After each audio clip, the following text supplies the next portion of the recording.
We're coming up on 3 years since Ford pulled the Fiesta from its showrooms, and us two still haven't really got over the loss. That's because there hasn't been another car launched since that can scratch the same itch. The Fiesta was so good because it was a simple, cheap car that was well made, generously equipped, and brilliant to drive, even in its most basic spec. That got us thinking. If you're on the market for a new Super Mini and you're stepping out of an early, careworn Mark 8 Fiesta, where'd you go? Which alternative offers the closest experience? To find out, we've brought along 3 cars that we think could answer the call.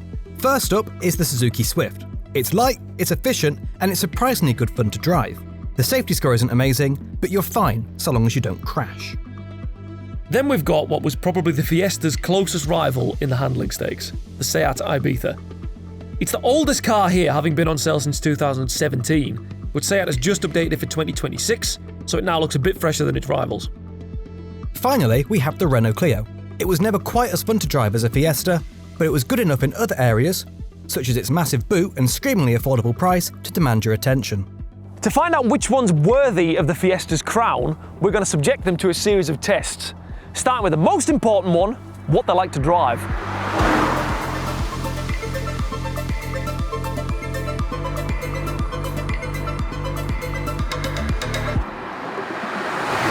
We'll kick things off with the Clio, and we're off to a bad start, I'm afraid, because this is nowhere near as good as I remember it being. This driving position's idiotic as well. The clutch is mounted way too high, and it's angled up towards the roof. The bike point's also somewhere up here, so you need to put your knee in your ear every time you want to change gear.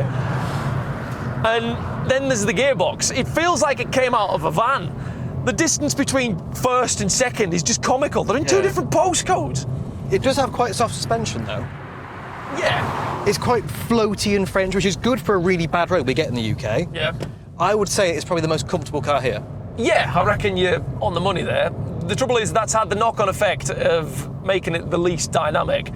It rolls about in the corners way more than the Swift or the Ibiza, which probably isn't what you're looking for if you just want something to replace your Fiesta. Yeah, and how is the engine? Gutless.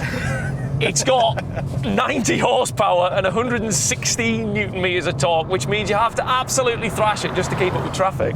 And because you're hammering it everywhere all the time, it means you're going to get nowhere near Renault's claimed 54.3 mpg. Honestly, and I don't say this often, but I reckon the Clio makes better sense as an automatic full hybrid. Oh, wow.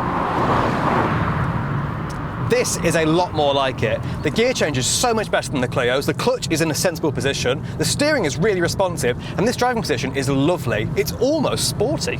I mean, it's a bit firmer than the Clio though, isn't it? Yes, it is a bit firmer, but it's not punishing, is it? And besides, I wouldn't mind giving up a bit of comfort for something that's a bit more sporty like this. This rolls a lot less, and it handles much sweeter. What's the engine like? It's nippy.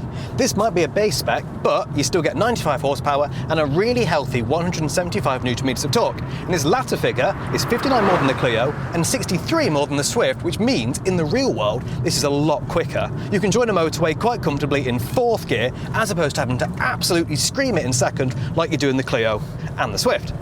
He says, screaming it into the corner in 2nd.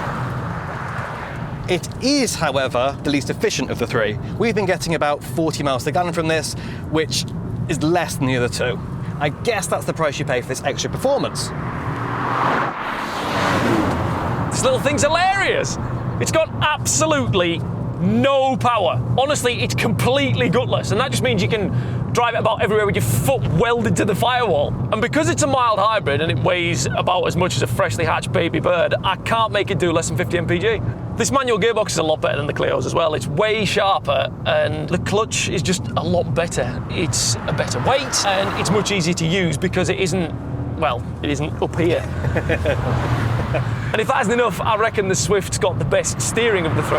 It's weirdly old school. It's really quick off centre, and it's got quite a lot of feedback, which is something that the other 2 cars just don't offer. I'm right in saying this is the all-wheel drive version. Does that make any difference? Not really. It's a bit of a gimmick, if I'm honest, because it only works up to about 8 miles an hour, and that means it's off a lot more than what it's on. But to be honest with you, the Swift doesn't really need the extra grip it would offer anyway, because it'll cling to the tarmac with tenacity. And because it doesn't weigh anything, there's no inertia to drag you into the verge when you're really hammering it. Honestly, I love it. At the end of that test, here's where the scores stand. The Clio gets 1 point for its daft driving position and disappointing running gear. The Swift gets 2 points for its old-school mechanical fun and great efficiency. While the Ibiza gets 3 for its superior handling and punchy engine. Superminis need to do much more than just be good to drive. They need to have enough space inside for passengers and luggage. The Clio has the biggest boot by far at 391 litres, but the space isn't that practical because the boot aperture is quite narrow. The Swift and Ibiza both have lower capacities, at 265 and 355 litres respectively, but they're easier to load bulky items into because the hole left by their tailgates span the width of the car. The Ibiza is probably the best option if you have a young family, as it will be easier to wrestle a pram into. Passenger space differs wildly between the three cars too. The Swift is the roomiest. Suzuki used the boot space it sacrificed over its rivals to push the rear bench further back in the car, liberating a bit more knee room for those in the back. It also feels the airiest as the side windows are enormous. By comparison, the Clio feels claustrophobic. The rear window kicks up towards the back of the car, which blocks a lot of light.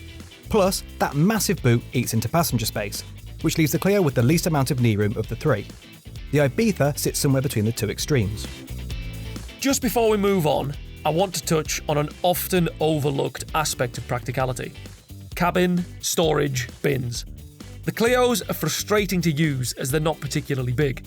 You also can't use the bottle holders because they're too close to the dashboard, and the rear doors don't even have storage cubbies. The Ibiza has the most versatile storage with huge door bins everywhere. Practicality done, and here's where we are with the scores. The Ibiza is the best all-rounder, so it gets 3 points. The Swift gets 2 points because it has the most amount of rear passenger space and a much more accessible boot than the Clio. The Renault gets 1 point for its pokey rear seats and awkward, albeit massive, boot. It's all well and good having a car that's nice to drive, but if it's about as luxurious inside as a coal miner's outhouse, you're going to hate covering miles in it. Let's see how each car fares, starting with the Suzuki. Right, good points. I reckon these seats are definitely the best of the three. They're nicely sculpted, they've got surprisingly sporty side bolsters, and they've got a decent amount of lumbar support as well. And just look at how airy it is in here. I mean, look at the size of these windows. And the Swift is the best equipped too. Even a base spec model gets heated seats, adaptive cruise control, and blind spot monitoring, which are optional extras on all the other cars. It also has the biggest touchscreen. Yeah, but it's not exactly the last word in quality in here, is it? I mean, these door cards are a bit flimsy, and the headliner feels like it's made from desiccated milk bottles. And these climate controls aren't as easy to use as the dials in the Clio or the Ibiza. Now, bear in mind this is the base spec model with nothing on it, but even so, I'm not that impressed. Yeah, I know what you mean. It's just a bit dingy, isn't it? And these seats, they just feel quite French. They've just got no support to them. They're just soft. And now that I'm sat in the Clio, I'm not convinced that the build quality is any better than what the Swift was. I mean, it's just as average, if not slightly worse. And the screen is the worst of the three as well. It looks like an early tablet PC, and it's about as powerful as one. I also hate the fact there's no volume control. You have to use this silly pad here, or this silly little thing down here. Yeah, it's weird, especially when Renault had the common sense to make these excellent rotary controls for the heater. I mean, why wouldn't it just make another knob? I mean, right, on that note, on the Ibiza. The Ibiza is way better, isn't it? Yeah, you can really tell where your extra money goes. I know that SEAT's a Spanish brand, but this is basically a Volkswagen Polo underneath, so everything in here feels really German. I reckon this one will wear its years the best. And it might seem like an insignificant point, but this has by far the best door cards. You can get a litre-sized bottle of water in there with no problem, and it has the widest opening, which means you can just chuck keys and wallets in really easily. This will be the nicest one to live with. It's also the most refined. I know we didn't really mention this before when we were razzing them about, but when you're just cruising down the motorway, the Ibiza feels so much more grown up than both the Swift and the Clio. Yeah. So what's the ranking? I think this definitely gets first. Yeah, I agree with you there. Second? Probably the Swift, and then the Clio in last. I'd agree with you on that. Finance now, and the Swift is the most affordable of the three to lease. At the time of writing, you could pick one up for £147.50 a month, which is good when you consider it also has the best standard equipment. It's the second most expensive to buy with cash. Prices start from £19,699, but by the time you spec the other two cars up to the same level, you'd be spending the same, if not more. The Clio is the cheapest to buy, with cash prices starting from just £17,995.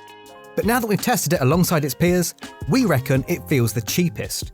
The base model has the smallest infotainment screen and the least amount of driver assistance tech, and it isn't that good on finance, considering what you get. Leasing deals for the cheapest car start at £183.91 per month. The Ibiza is the most expensive by far. You'll spend upwards of £200 a month on even a base spec SE model, or £20,995 if you're buying with cash. Quite a lot of the kit is optional too. Heated seats are extra, you can't have blind spot monitors, and you'll spend an extra £200 on adaptive cruise control. However, the massive gulf in practicality and build quality might just be enough to justify the expense. If you're shopping for a Swift, get the base model. It has everything you need and more. I think the same goes for the Ibiza, but only because you can end up spending as much as £27,000 on an Ibiza if you throw all the extras at it. If you want the best version of the Clio, avoid the base model. The manual gearbox is poor and there's next to no kit. A mid-range hybrid makes for a much better purchase. It'll cost you about the same as a base model Ibiza with a couple of options. You're looking at £21,795 for a Techno Plus, and with real-world fuel economy figures of around 50 mpg, you'll soon see back the £800 you'd save by getting the cheapest Ibiza.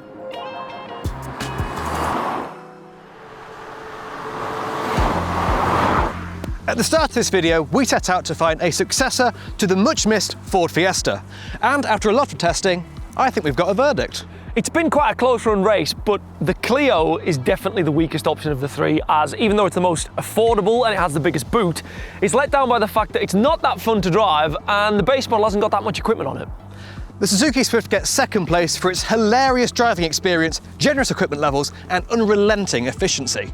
Only a pokey boot and 3-star Euro end cap let the side down. Which means the Ibiza is now the new Fiesta. Yes, it's the most expensive option here by far, but it's worth the extra cash for its rock-solid build quality, ample rear seat passenger space, superior performance and fun handling. But what do you reckon? Would you be happy swapping from a Mark 8 Fiesta into an Ibiza? Let us know in the comment section below, and don't forget to like and subscribe so you don't miss our next video.